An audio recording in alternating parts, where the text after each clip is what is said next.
The Dave Hooker Show.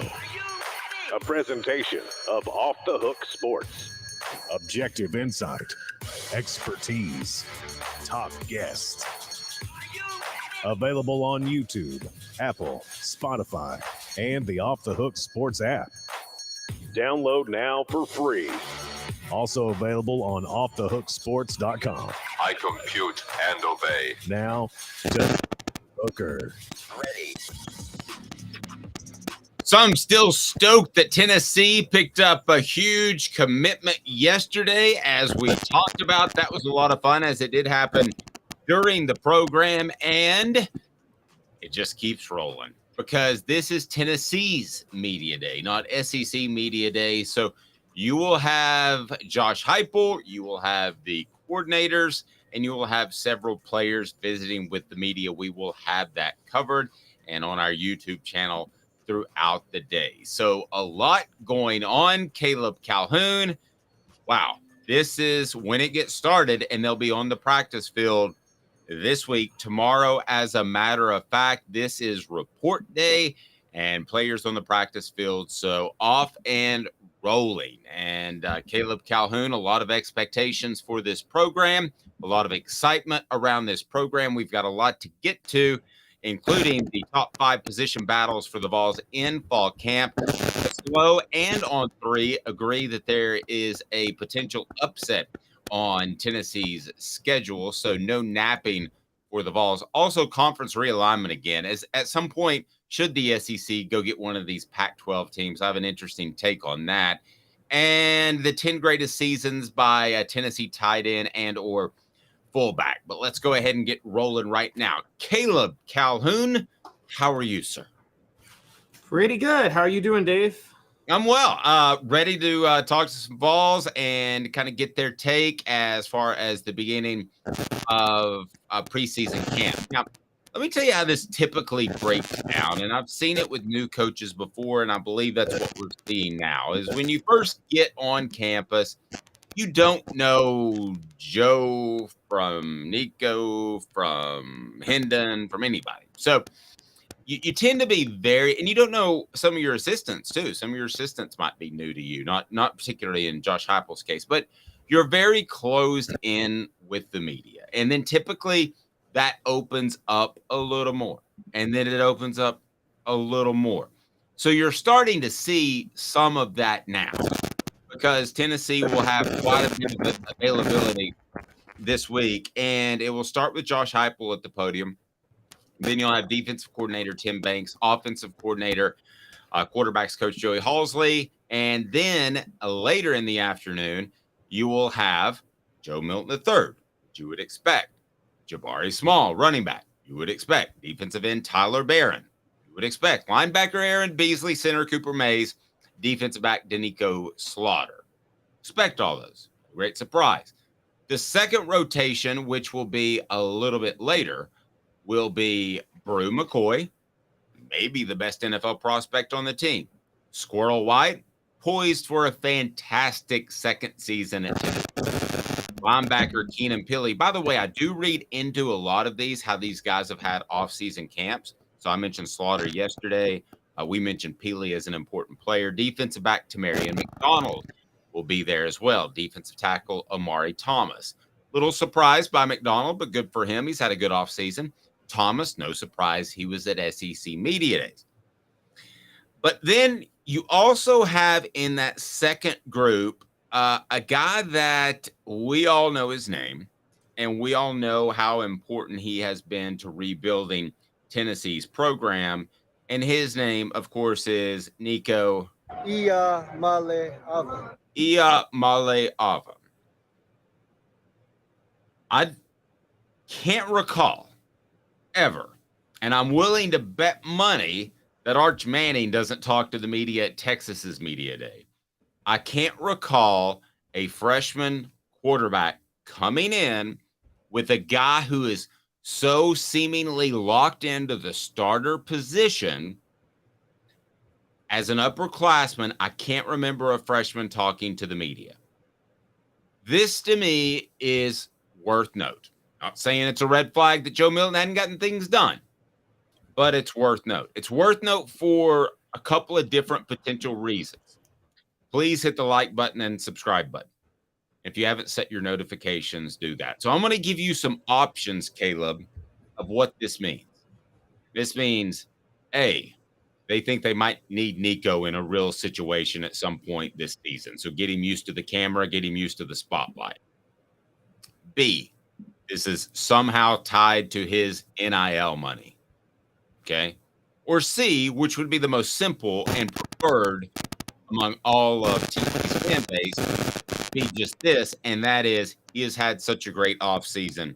He deserves a little bit of pub, which might be simply the case. But, Caleb, I will say that I wonder if he is out there for more than just getting the pub. He doesn't need any pub. What do you read into him being available to the media on preseason media day when, by all indications, this is Joe Milton's team? What do you think of him being trotted out there? Because this is not a nothing. I will say that. It's a something. We just don't know what that something is. But he will visit with the media as a freshman with a senior starter in place. What do you make of that? I think there's a D. It's recruiting. It's recruiting. Josh Heupel is still on the trail trying to lure some wide receivers to Knoxville, lure some running backs, lure some offensive linemen particularly. And Joe Milton's not your recruiting tool. Nico is your recruiting tool. And so I think that you want to tout Nico out more than anything. Look, Tennessee is branding him the heir apparent. This isn't something I haven't seen before, even if someone hasn't been trotted out to the media. Let's be honest. We all knew that Tim Tebow was going to be the next star in college football when he was backing up Chris Leak in 2006. That like Urban Meyer was basically making it known Tim Tebow is the future of this program that we're building in Florida. You kind of see that with Nico. I think Josh Heupel's just making it clear. There's no secret who the quarterback's going to be the next year. I think this reads more into Jake Merklinger, the quarterback who committed to the 2024 class, and Joe Milton, because I'm thinking, I don't know if I would commit to Tennessee if I'm a quarterback, because I think Heupel's making it very clear. I'm starting Nico in 2024, period, end of story. Could be. At some point, though, no matter what Joe Milton does, I believe Nico has more physical ability. So at some point, even if Joe Milton is a B+ to A- player, does Nico make a push because he's an A+ player? Could that happen in year one? I wonder. I see him on this list, and I was incredibly surprised. And I see him on the list of guys being interviewed. Everybody on the list has made big-time plays, except for Nico. And him being on this list is a statement. Exactly what kind of a statement, if it's recruiting or if it's, hey, this guy could play. Is it completely just obscene, crazy to think that Josh Heupel could come out? I'm not saying a 2-quarterback system like when Tom Landry rotated players every play, okay? I'm not going crazy. But there might be some things that Nico does better than Joe. I think they're similar type of athletes. We're not talking about a Peyton Manning, Brandon Stewart. One's a pocket guy, one's a runner. We're not talking about that, okay? But could there be some things that Nico does better where he gets his series early on in the season, in the first half, with the game still in question, and Joe Milton playing just fine? Would you rule that out? What would you think the odds of that would be? Very, very low. I don't think Heupel would do that. And I largely don't think if Joe Milton is B to B+ and anything higher, just to keep the locker room, he's going to keep Joe Milton in as a starter this year. Even though there are things Nico does better. I mean, look, you and I both know already straight out the gate, Nico has a better deep ball. But he's got a better deep ball than even Hendon Hooker did. And so, I mean, he's got a more accurate. Beautiful. Yeah, more accurate. Yes. Yes, he's got a more accurate deep ball, which is deep ball accuracy is the most important ability in Josh Heupel's system beyond anything else. And so from that regard, yeah, you could see that, but I don't see him bringing in Nico unless Nico actually wins the job. And I'm not seeing Nico win the job anymore unless Joe Milton loses it, largely because it seems like the team is totally behind Joe Milton. And the last thing you want to do is split the team in that way. You don't want a situation like you had in 2005 with Rick Clausen and Eric Ainge, when even though Eric Ainge was the better long-term quarterback, Rick Clausen had outperformed Ainge, was clearly the guy the team wanted the whole time. Well, let me stop you for half a second, Caleb. I think there were some players that were a little bit resentful, maybe not the right word, but they thought it was curious that Joe Milton started the 2021 season because they thought Hendon Hooker was better. And I think some of the players believed that they went with Joe Milton because Joe Milton, you had brought this up months ago, and then I asked around. And it took me a while, sorry. But there were some people within the program that thought that Joe Milton was the starter in 2021 because he was Heupel's guy. And the other guy, Hendon Hooker, was Pruitt's guy. So that does affect a team. You're right. But also these guys know when a player is better. So if in practice they think Nico's better, I don't think you're going to lose anybody as far as from a chemistry standpoint because Nico's better and if he goes out there and plays, and especially if he plays better. I think these players want to win. I think we read more into maybe they get their feelings hurt than they actually get their feelings hurt. But I don't think Nico is going to I thought it might happen in the spring. I don't think so now. I don't think Nico is going to actually prove himself to be better than Joe. I think he's going to really, really push Joe. But I don't think he's going to prove himself to be better. And I'm with you. By the way, don't forget this with Joe Milton. Heupel added Joe Milton as a Michigan transfer who couldn't get on campus for spring practice in time, but he had Joe Milton patrolling the sidelines, not able to play during the spring game. And it had become very clear that Joe Milton was going to be the starter, and it didn't matter what happened in spring practice or fall camp. And I thought Hendon Hooker was railroaded then. I wrote about it then. I thought it was really unfair. And I could see how he lost some of the team. I think Joe Milton went about winning the team back, though. I think it resonated with a lot of people that he stayed. I was listening to you. Was it Jacob Warren you were interviewing last week, saying there wasn't a doubt in anybody's mind that Milton was going to leave? Yeah, they said they weren't even checking like their phones to see if he had entered the portal. There was just zero chance. Yes, he said. Yeah, and Joe Milton was a leader from the bench throughout the last 2 years, and I think what they may have thought about him then, I think resonates in a different way now. The same way. Again, so I think Nico would actually have to fully outperform him, even though we think he's better. And I don't know if Nico's going to start beating him out in practice in fall camp. Maybe he will. I don't know. But I see on a much lesser level. Again, that's why I brought up Ainge and Clausen. We all knew Ainge was going to be the better quarterback. But that year in 2005, Rick Clausen was better than Eric Ainge in that moment just because he was not as reckless. And, I mean, Dave, you tell me, in 1994, did Peyton Manning, Brandon Stewart split the team at all? Maybe it did, but I'm pretty sure everybody rallied around Peyton Manning by 1995. Yes, but I will tell you in 94, it was probably 60-40. People thought that Peyton should be the guy. It was very close, which sounds bizarre, I know, in retrospect. All right, so let me ask you today's tough question. It's brought to you by Zen Sports. Today's tough question. Take a side. Take a stand. The Dave Hooker Show, a presentation of OffTheHookSports.com. Is Nico talking to the media a big something, a little something, or a nothing?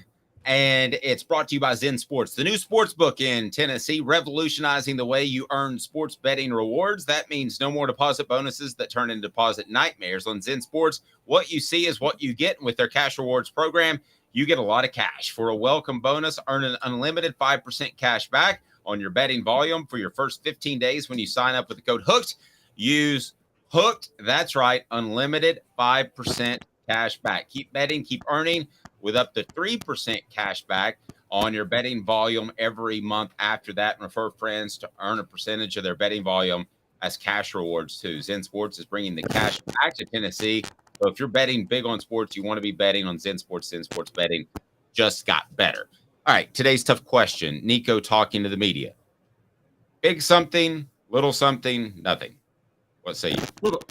Little something. It means that there is not an open competition in 2024. That's what that means. There's no open competition. Nico's the starter after Joe Milton leaves in 2024. Well, that to me is a big something because you're telling Zach Merklin to go kick rocks. Yeah, Jake Merklinger. Yeah, he basically is. He is telling Jake Merklinger. And that's a big something. Yes. Okay, fine. No, that's a big something. I'm officially changing your answer to big something. Okay. No, I'll go big something. That's fine. Yeah, no, I'm totally fine with that. Yeah, it's a big something. I think it makes it very clear that Nico is his starter after Joe Milton leaves. I think it's pretty much that. I think it's a big something either because of what you said or what you said in recruiting. And if it's recruiting, it's a little something because you're not going to get a commitment just because Nico talks to the media. But I think it's a big something either because of what you just said or maybe he is pushing more than we think. And I understand this is conspiracy theorist time, but I'm just telling you, covering football for a quarter of a century, this is incredibly odd to have the freshman out there to visit with the media since every player was available. There was a time that every single player was available and you could go up and down the line and interview 1 to 99 on the depth chart. But this to me it's a big something. I mean, he have it the same day that Milton's on the Maxwell list too, which is hilarious because we're talking Milton might be is a candidate for the best college football player of the year, while Nico might be pushing him for his job. Now the other thing, yes, I mean the other thing it could be is, and I know Rocky Top Tom's not going to like this because he's right, it could be a distraction, but if he's promised to talk to the media a certain amount of times because of his NIL agreement, then I'm going to jump on board with Rocky Top Tom and say this NIL thing could screw all of college football up because you shouldn't make decisions with your football program based on an NIL agreement. Like whatever it may be, Acme Tool Supplies shouldn't be able to say, I'll sponsor Nico if he talks to the media once a week. Why? Why? Well, sometimes he might not deserve to talk to the media. Hey, guess what? That happens in the NFL all the time. How many players are kind of forced into a starting role in the NFL because they may have gotten a contract they shouldn't have gotten? I mean, that's how the NFL works.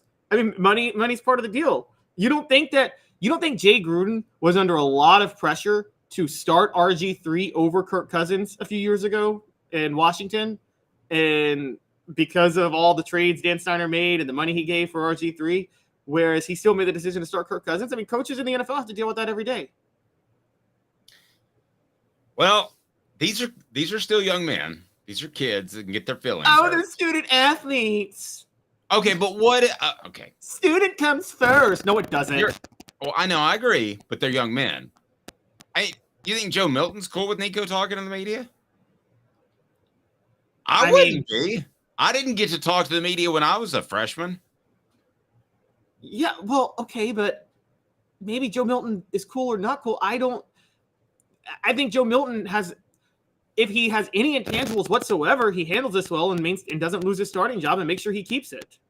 Fair point. Let's turn it into a positive. He's so confident in what he's done, he doesn't care if Nico talks to the media all day long.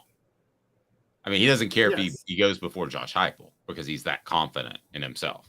That's a very good possibility. All right, so let's get to what we kind of know about camp, and that is some position battles. If you haven't had a chance to check out this column by Caleb Calhoun, you definitely need to do that because there are some big-time position battles on campus and will be, and we get to that right now. We're going to go 4 downs on this, even though we got 5 downs or 5 position battles. So maybe it's like the Colorado, who was it game?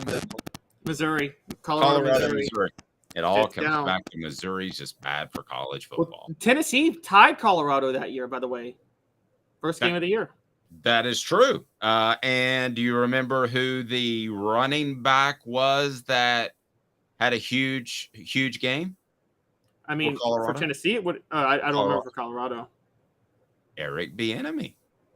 Oh, interesting. I don't remember, but I've seen highlights, and Chuck Webb didn't know to go Actually, down. I think he was hurt, and a guy named Pritchard. But Bieniemy was like a Heisman candidate going into the season before he became a top offensive coach. I'd have to look that one up. You might. Colorado produced some great runners from the 90s and the early 2000s. No doubt about it. Here we go. 4 downs now. Position battles at the University of Tennessee. 4 downs. 4 questions. 4 answers. The Dave Hooker Show. 4 Downs. A presentation of offthehooksports.com. All right, here we go. Position battles. We're going to talk defensive tackle, slot receiver, offensive line, and cornerback. So let's go ahead and get it started. Cooper Mays, what down is it, sir? Coop here. First down. Who starts, Nico or Joe Milton III? Joking. That's not the one. Caleb's looking at me like I'm a complete idiot. That's not the one. Defensive tackle. We know that Amari Thomas is going to be really good. We talked about this yesterday. Tyler Barron, Roman Harrison have the in spots locked up for now. How about Bryson Eason? How about Omar Norman Lott? Elijah Simmons, Tyree West? There is a position battle there for the starting 2 positions, but there's also a position battle at defensive tackle. First down, what do you think about this group heading into preseason camp, Caleb? So 3 spots are locked up. The 2 ends, Robin Harrison and Tyler Barron, and Amari Thomas has one of the tackle spots locked up. The other tackle spot is a complete question mark. It could be Bryson Eason, could be Omar Norman Lott, could be Elijah Simmons from what you're telling me, and Karat Garland is probably the most experienced of the crew. One of those 4, I think Tyree West may have one, and Tyree West was supposed to have a ton of potential, but we didn't see a lot from him last year. So one of those 5, it could take the other spot, and it could be any of them. My prediction is that Elijah Simmons, if he decides to be that guy, will be that guy. If he doesn't, I think Elijah Simmons will be the guy that comes in and you're like, man, he played 20 snaps or played 15 snaps and made a couple of pretty significant plays. Why is he not doing more? I think he lacks consistency at this point. What He's the guy you might see at the bottom of a pile when Tennessee stops somebody on 4th and an inch. There you He's go. that type of guy. Yeah. Yeah. Or make a push that flushes a quarterback, doesn't get a stat, but you're like, man, he dominated that guy. Second down, Coop. Is that right? Cooper Mays here. Second down. All right. The left side of the offensive line, left guard and left tackle. What do you make of the left side? I think it's John Campbell Jr. at left tackle, but I'm not so sure about left guard. Yeah, I hear a lot of good things about Addison Nichols, but he's got to get tougher and grow up a little bit. What do you think about left guard in particular, and hit up left tackle as well? Yeah, I think John Campbell Jr. probably has left tackle locked up. I'm surprised they didn't keep J.J. Crawford over at left tackle when they moved Gerald Mincy to the right side because of Crawford's experience and how respected he is in the locker room. And that really leads me to believe that maybe John Campbell Jr. is that good. And also maybe they don't trust Gerald Mincy to anchor a side by himself. That's what that really tells me. That so on the left side, I think it's John Campbell Jr. And I don't know who the other tackle would be. I mean, Tennessee's a little thin, honestly, at that spot. And so it'd have to be somebody we aren't expecting. At left guard, I would have said Addison Nichols, but I think they're really intent on having him be the heir apparent to Cooper Mays because they just don't have a backup center right now, and they desperately need one. And so I think they're going to spend a lot of time with him there. Nope. Fair point. Third down is now. Tennessee center Whoa, Cooper Mays. whoa. Second down. Oh, that's third, Coop. Tennessee center Cooper Mays here. Third down. Cornerback. That is Caleb's favorite position. He has been high on Tennessee's cornerback since we began. Not really. But your thoughts on cornerback. What does Tennessee roll out there to begin the fall, and what do you think that Tennessee ends up with when they open the season against Virginia? So this is the funny thing. Cornerback actually didn't lose anybody, and I still have this as a huge position battle because everybody was so bad at it last year. And I think Tennessee rolls out with Warren Burrell at the number 2 spot, and Jordan Matthews takes the number 1 spot. And then I think Danico Slaughter will hold down the nickel spot. And I Does think that not Danico Slaughter- scare you that a true freshman could take over a corner? No, I mean I know what Fred White has said, but Bryce Thompson was a freshman All-American at corner a few years ago, and I think corner is next to running back. You can plug in a freshman at cornerback, and it can be good. All right, here we go. 4th down, Coop. All SEC center Cooper Mays here. 4th down. All right, slot receiver. This is probably the most interesting to see if it's Squirrel White or Dante Thornton or a combination of both. I think Tennessee very well could rotate those guys, much like they rotated Princeton Fant and Jacob Warren last season. I think they could rotate their slot receivers. Thoughts? That's highly possible. It's also possible that Thornton becomes a utility receiver, kind of like Dave Judy-Lally, funny enough, at cornerback, where they plug Thornton in wherever there's an injury. Or wherever, Brew McCoy, Ramel Keaton, and Squirrel White, one of them sits out a drive, and Thornton just replaces one of them because Thornton is the one that can play wide out or slot. So they could have like a 4-drive rotation at that point, not just in every other rotation. Okay, let me ask you, of this group, which one should Tennessee fans be most excited about if it's locked up and absolutely done 2 weeks into camp? Somebody's won the job, done. Which position? I mean, that would be slot receiver, wouldn't it? At that point, if someone's locked it up. I was going to say corner because I think they can only be so bad at slot. I think they'll at least be very good. So you're saying if someone locks up the corner spot, that means somebody was really good. Exactly. Yeah, I'm with you on that. Okay, that makes sense. Because if they don't have a starter with a week leading up to the game, then that means they're desperate to find somebody. Right. That means nobody stepped up, and then you're in a type of position because you're going to have to pick. I mean, guys, I know it's August 1, but you're going to have to pick somebody and a starting 11 on both sides here in about 3 weeks. So, I mean, there's not a lot of – because you've got to have a game week preparation with your starters in. So, I mean, there's not nearly as much time as we may think. So, here we go. Coming up on the program, we've got even more. How about – man, it just seems like people believe that there is one team that's going to be an incredible underdog that might very well beat Tennessee in Neyland Stadium. I don't see it, but we'll discuss the possibilities because some national columnists believe that could be the case. Back in 2 minutes, he's Caleb Calhoun. I'm Dave Hooker, Off the Hook Sports. To own the more that owns every job, then get to Vassy Lawn and Garden in Cleveland and get you a Toro. I'm David Vassy, here to talk to you about Toro.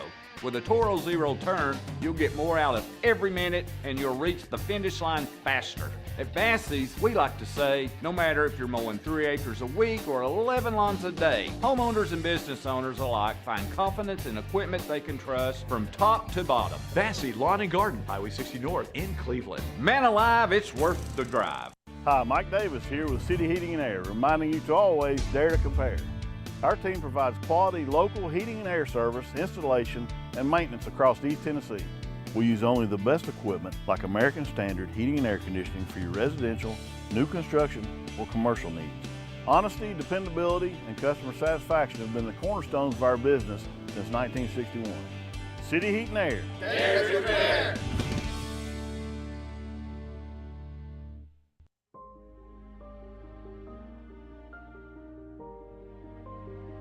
Our family has been creating one-of-a-kind pieces of jewelry in West Knoxville since 1986. Each piece is a combination of unique processes that bring your idea to life. Every day in our shop, a truly special item with a story all its own is being manufactured in our facility, bringing the history and family sentiment into a whole new generation of life. We're grateful that you chose us to be Knoxville's best jeweler, a title that we value and respect. Because to me, being a jeweler and owning a jewelry store are not the same thing. I'm Rick Terry, I'm a jeweler, and we want to be your jeweler. Kingston Pike and Campbell Station Road in the heart of Farragut, and downtown on Gay Street right next to the Tennessee Theater. With all that sun, sand, and salt water, the beach is a very relaxing place. Unless you wear contacts. Ow! Open your eyes to the best the beach has to offer with LASIK vision correction from Campbell Cunningham Laser Center. Ah. You're listening to The Dave Hooker Show, a presentation of OffTheHookSports.com. The internet is full of pictures of each and every one of you. Available on YouTube, Apple, Spotify, and the Off the Hook Sports app. Download now for free. Is there nothing you people can't do? Also available on OffTheHookSports.com.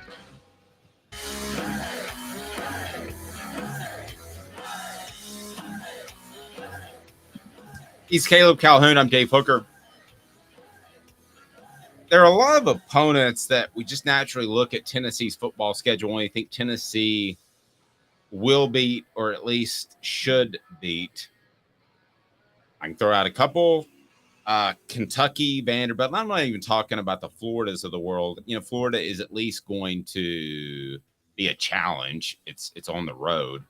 And I'm certainly not talking about the Georgias and Alabamas of the world because they'll be favorites. But as far as the underdogs on Tennessee's football schedule, take a look at them for a second. Because one school in particular is receiving a whole lot of pub in terms of a team that could be an in vogue upset pick. And I'm talking about an Appy State that goes to Michigan and wins. That type of team.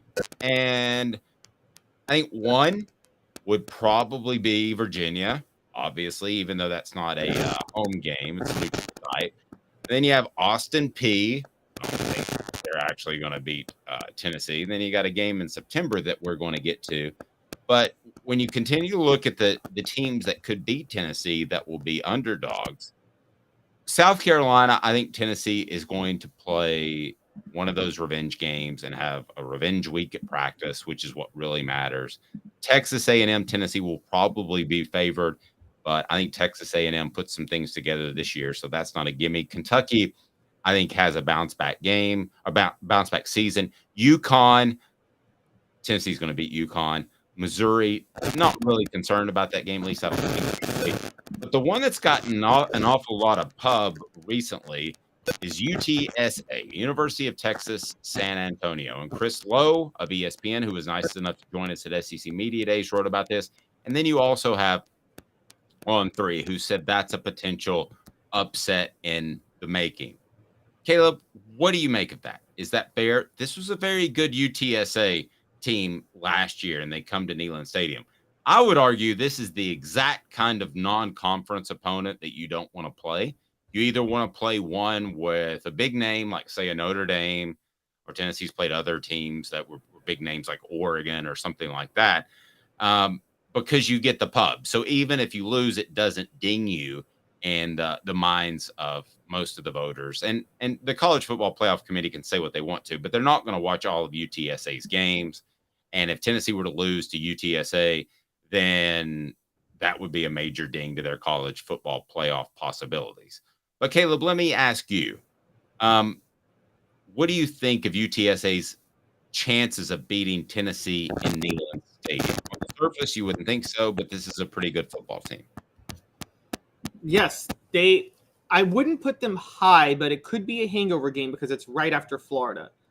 And this is the best group of 5 team in football this year, guys. Make no mistake. UTSA is the team that is probably going to go to the New Year's 6 because the top group of 5 team gets that dub. They have it's weird. They don't have, their head coach is Jeff Traylor, who coached at the high school level and was a position coach and special team coach, almost like a Shane Beamer type, if you look at his resume, before he took the job at UTSA in 2020. But he has had great offensive coaching. He's made the right offensive hires the whole time. And that's a really, really big deal. And I think that has a lot to do with what's happening right now at UTSA. They've got Matt Maddox, an offensive coordinator, and I believe Will Stein was there last year, but Will Stein is now at Oregon. But they've coached under a lot of different offensive systems. And they got a quarterback in Frank Harris, who is dangerous. And look, we know this from Tennessee last year. They can struggle against really good quarterbacks. I mean, and this is a very, very dangerous one where if they're having a hangover, I mean, Dave, if they're having, we talk about with the South Carolina game, it was probably a bad week of practice.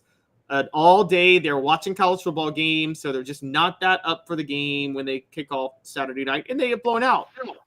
Florida could have the same issue for them. So I got to be honest. I'm sorry, Texas San Antonio could have the same issue for them because they played Florida the week before. Be riding high from the Florida win. UTSA comes to town. I mean, don't overlook this game. I don't think Tennessee's going to overlook it. I also wonder this. At what point do you get to a roster status in which you're not overlooking teams, but even if you do, you're so good you survive it? Is Tennessee close to that? Just like Alabama and Georgia. Georgia specifically, in the past couple of years, they've come out and played flat games, but they're that much better, so they end up winning it in the second half because they come at you with depth and they come at you with fresh players. And at the end of the day, they're just better. Maybe you made a trick play or something in the first half to keep it close, but at the end of the day, they're just better. So how close is Tennessee to that, or are they? I think they're almost there. I think the one thing that works in Tennessee's favor, and this is actually a big deal, one of the reasons they don't come out flat that much, I tried to pick a lot of games last year. I was like, they'll come out flat, they'll struggle, and then they would score in the first two drives. Heupel makes he makes it a point to score early. That's like the biggest focus of Heupel's game plan, is he wants to score as early and as quickly as possible. And I think when you do that, I think Tennessee can overcome playing flat a lot of times because of that specific factor, that Josh Heupel wants to score as quickly as he can. You're not going to see ball control ever when you're playing flat. No, I think you're right. And I don't think you're going to allow other teams to get that close in which you should be concerned. And I think that Nick Saban, his big failing, in my opinion, early in his coaching staff, was, Caleb, I thought he took his foot off the gas in the second half. You're never going to have that issue with Josh Heupel. No, not at all. You're never going to have that issue. And, I mean, he wants to pour it on. And, when you do it from an offensive perspective, I think you're more likely to not be flat. If you're a defensive-oriented team, I think you're more in danger of coming out flat if you're a defensive-minded team. And, if you play hard-nosed, tough football, because that is a little more about playing excited and getting up. If you're an offensive team and the fun that comes with scoring, you're going to be willing to score early and often to try to put the game away, even if it's a team you're not really excited to play. This isn't mid-90s Tennessee, as you remember. I mean, how many times they either struggle with Kentucky or Vanderbilt every year. It seemed like one of those teams put up a fight against them.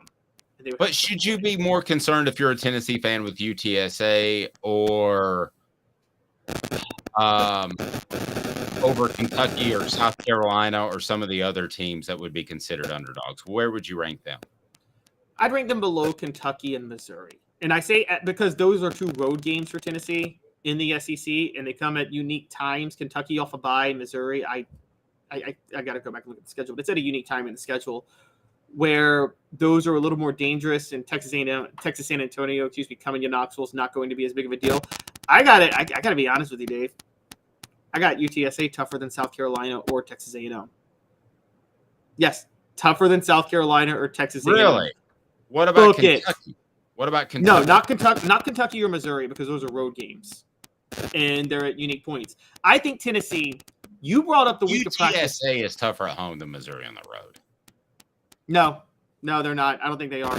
I think Missouri on the road is more dangerous than you do this year. I'm a little higher on Missouri on the road than you are, just because I think that they played a lot of games close last year. They were a bad call away from beating Georgia last year, and so I mean, again, the week of South Carolina, Tennessee. That wasn't Georgia. I mean, they played a lot of games flat last year. Yes, but yes, they played a lot of games flat and still won by in dominating fashion. If Missouri actually put up a fight against them, and I mean, And Missouri should have been 10-3 last year. They were like 4 fluke plays away from 10-3. And would I take now again, if Missouri's coming to Knoxville, it's a little bit different or at a different point of the schedule. I got Missouri and Kentucky as tougher games, put it this way, than Texas A&M or South Carolina. I think Tennessee blows out Texas A&M and South Carolina. And I think they have an easier time with Texas A&M than South Carolina. And I think a big reason they're going to have an easier time with Texas A&M, I think they're going to take it personal with all the respect Texas A&M might be getting the week leading up to that game. And because there's a lot of hype behind Texas A&M this year that I don't think is justified because I think the wheels are going to come off. So the scariest underdog is? Kentucky. Kentucky is the scariest underdog for Tennessee this year. UTSA ranks where? 3rd. Unless you consider Florida an underdog. I don't consider Florida an underdog. Nah, on the road at Florida, given that history, I would consider Florida a big coin flip. So, I think Tennessee is going to be favored in that game, but they're only going to be favored, 3 or 4 points? Yeah, probably something like that. I mean, you're going to move the line because it's in Gainesville, and you're going to move the line because of Tennessee's history with Florida. And Vegas will have a better idea because typically Vegas doesn't overreact to a game the week before. I think they're really going to react to what Florida does against Utah. I think that's going to be one time where Vegas actually reacts. So more conference realignment reports are Arizona plans to leave the Pac-12 this week, not like in a couple of years. This week, let's just get out of there. All right, so at what point, if any, does the SEC say, because there's going to be a super conference, and that super conference is going to have leverage in the playoffs. At what point does the SEC say, we'll take an Oregon, we'll take an Arizona, we'll take a Washington, and we'll take the first step to become the mega super conference? I ask you that question, and please keep this backdrop in mind. Texas and Texas A&M aren't really that close to the SEC. That's not the South, and I think you would agree with that being from Memphis. That's, Mid-South. It's something else. The South, when I think of the Southeast, is a different area. I'm not even sure Florida's the South. My Southeast it's got to be east of the Mississippi. It's got to be like Baton Rouge is barely Southeast because it's on that side of the Mississippi River. But I consider half of Louisiana Southwest too. Okay, so at what point do you take a Pac-12 school in order to be the first to create that mega conference? I don't think the SEC has to do that. They're not like the Big Ten, and I don't think they will because there are so many so many teams they can add in their region. I mean, Dave, if you're the SEC, would you rather add West Virginia, which is already near Kentucky, or would you rather add Oregon? You'd much rather add West Virginia, even though it's not the same TV market size, because the travel expenses are low, and you have a gigantic brand in West Virginia that could join you. Well, how gigantic of a brand are you if you get Oregon, Washington, in particular Oregon and Washington? I don't think I think Oregon is a gigantic brand, but I do think travel expenses are relevant to a certain degree, and I think Florida State and Clemson are better brands.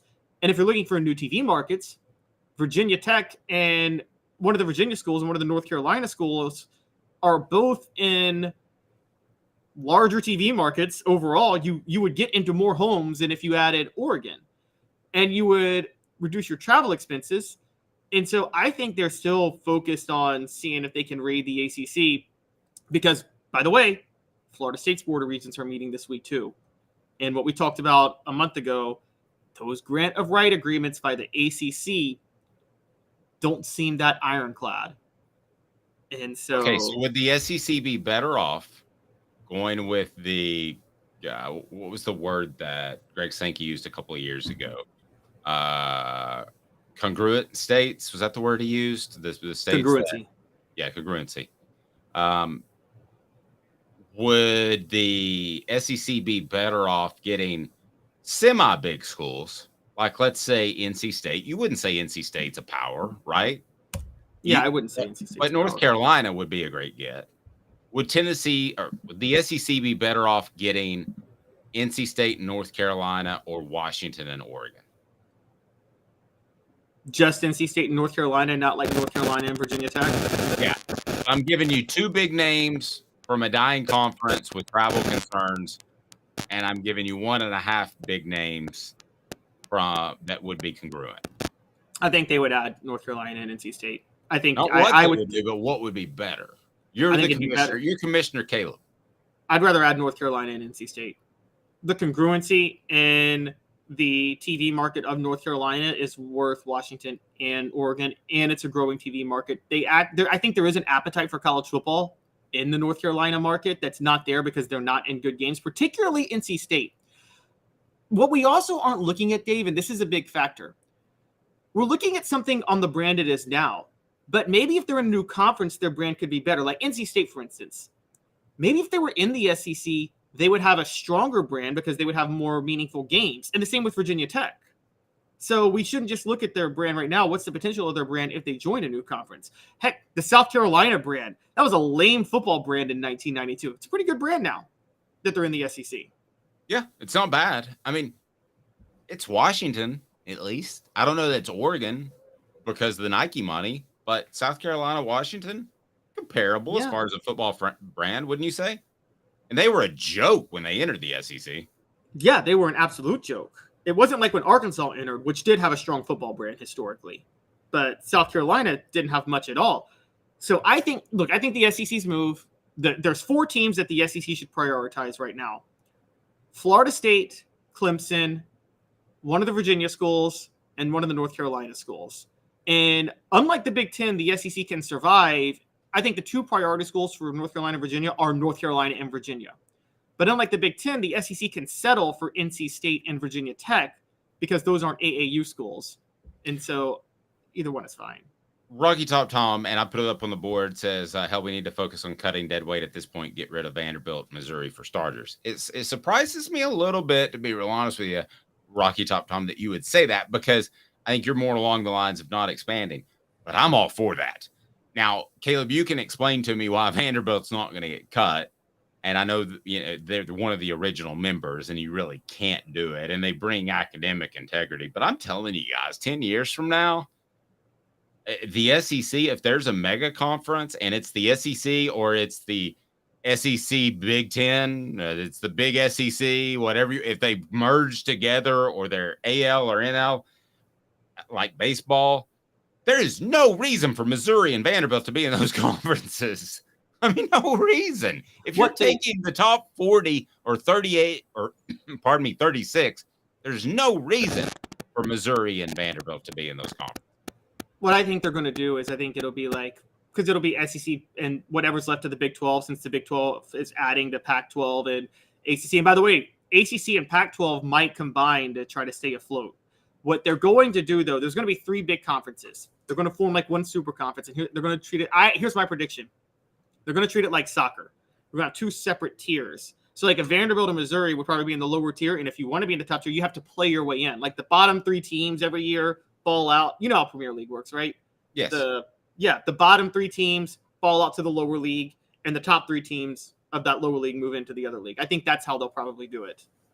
Oh, gosh, that would be crazy because then you're not going to care about your football team at all when they're not in the upper league. No, you will, because you want to get one of the top 3 spots so you can get into the upper league the next year. It'd make it epic because then those bottom 3 games, the worst 3 teams in the upper leagues, their last few games matter a lot.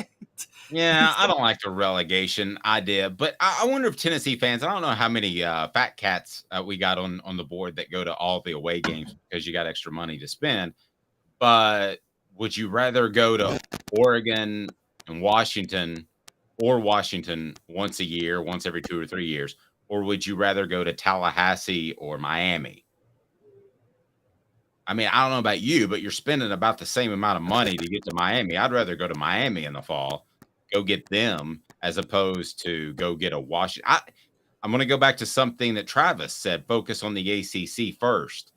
Eventually, I think you get to the point where you look at a Washington and Oregon if you want to build this mega conference. But first, he's absolutely right, Travis, is get your North Carolina, get your Miami, get your Florida State, get your Clemson, get who you want that's close by. One of the Virginia schools. One of the Virginia schools. And then you have built a super conference without going outside of the general location, the general geography. I still think it's funny that we talk about Texas schools being in the South. But anyway, and then get rid of and go get those schools. And then you can go get your mega conference schools that would be like Oregon and Washington. Thoughts? So, I mean, I'm with you, but I don't think the SEC has any interest in Miami. I'm going to be honest. They want Florida State, no interest in Miami. But Dave, here, who should be the 8th school? Remember, if the ACC gets one more school, they can kill the conference and vote out the grant of rights. And what I told you earlier is they've already got Florida State, Miami, Clemson, NC State, North Carolina, Virginia, and Virginia Tech. Those 7. Who would be the 8th school if you were one of the other ACC schools? Who could actually gain something by killing the ACC? Travis says women in bikini versus hippies throwing poop out of trees. I was out there for that Cal game when there were hippies up in trees, and they were up there and they were naked. And you don't want to be below a man naked because you look up and it's not a good view. And I told my wife, don't look up. Just don't look up. She said, why? Just don't do it. Don't look up at this very moment. And yes, women in bikinis beats hippies throwing poop out of trees. There is no question about it. Yes, but you can actually smoke weed in Oregon and Washington without going to prison, unlike most of the SEC schools and states. You can. Saw a weird documentary how a lot of the pot growers in California are actually still losing money. I don't know how that's the case, that the black market is still undermining them. They're probably overcharging. And the black market's probably realizing we can just sell it for cheaper. Same reason people sell loose cigarettes in New York. They sell what cigarettes in New York?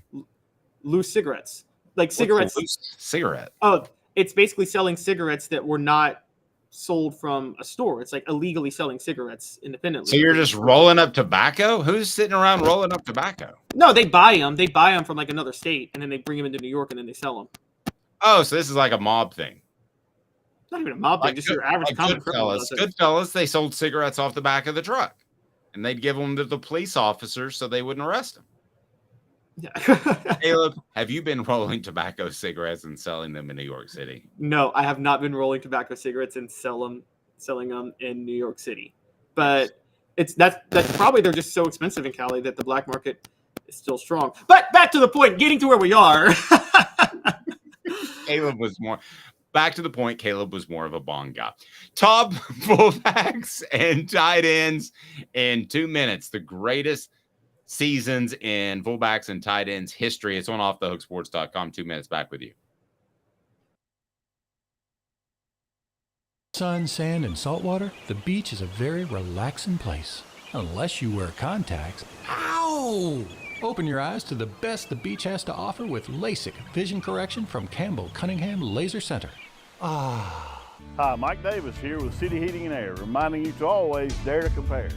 Our team provides quality local heating and air service, installation, and maintenance across East Tennessee. We use only the best equipment like American Standard heating and air conditioning for your residential, new construction, or commercial needs. Honesty, dependability, and customer satisfaction have been the cornerstones of our business since 1961.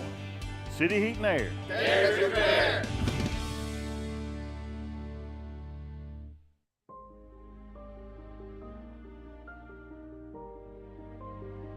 Our family has been creating one-of-a-kind pieces of jewelry in West Knoxville since 1986.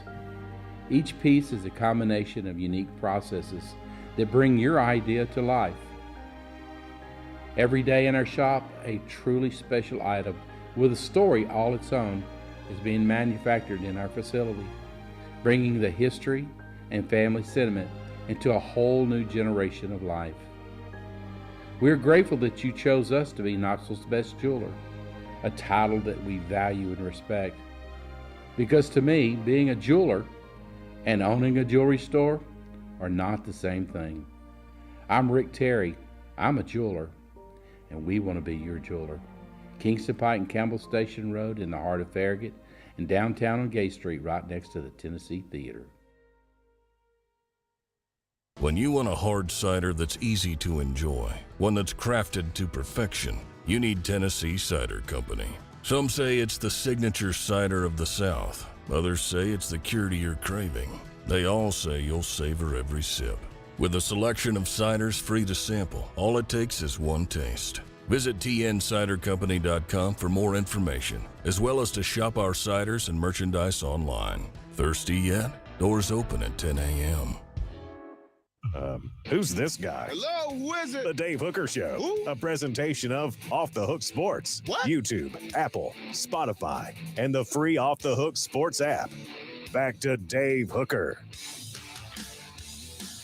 So Caleb's idea of selling cigarettes in New York City that he procures from other states is actually a thing. Rocky Top Tom says that he used to make a lot of money in college when he'd sell his cousin's friends in New York City cigarettes he bought in Virginia. So that's a thing. Yeah. We need to have an official OTH cigarette. Because nothing's taking off like cigarettes nowadays. Cigarettes are all the rave. I think cigarettes really start taking off from this point forward. They seem like they're getting more popular by the day. Yeah, they're the new thing. They're the new thing. This vaping thing. Well, you know, when you speak of like illicit things, though, I always speak of illicit things. if anybody ever, you know, it's funny that Tennessee fans love Rocky Top so much. That song's literally about killing police officers. Did not know that. All right. Is it? The second verse is about federal officials trying to bust up a moonshine. Once two strangers climbed old Rocky Top looking for a moonshine still. Strangers ain't come down from Rocky Top. Reckon they never will. Well, I know that, but I never thought that was like ATF agents. That's about ATF agents trying to bust up a moonshine. I always thought that line was about they heard that there was like Dave and Caleb heard there was moonshine up there, and boy, we love us some moonshine. And then when we went up there. No, they were killed. By the way, the same people that sing that, and then they get mad at rappers talking about killing people for trying to bust up crack houses. I'm like, well, that's the same thing as a federal agent trying to bust up a moonshine still. So, you know. I think those were just dudes looking for. I'm going to stick with that. Those were just dudes looking No, for it's a known thing. Yeah, this is old school country music. Old school country music was before the urban cowboy scene of the 80s was all outlaws and violent. It was the original content of gangster rap was country music. Travis says they should have minded their own business. Okay. And Tennessee Junior's all about the OTH cigarettes that are coming down the pike. Just lit up. Quitters never win. Wish I could quit. You can do it, Tennessee Junior, if you want to. But if we do, if we do come out with OTH cigarettes and you continue to smoke, please purchase those in our merch store that's coming very soon. He's Caleb Calhoun. I'm Dave Hooker. I remind you that it's very legal to get Tennessee cider from Tennessee Cider Company. Go to tncidercompany.com. You can order online. Use the promo code HAT.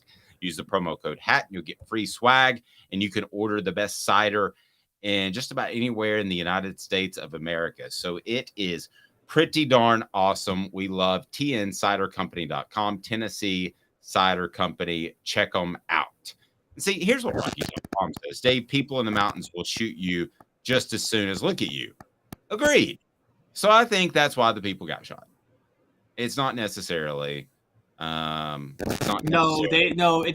very, very clear they were trying to bust up a moonshine.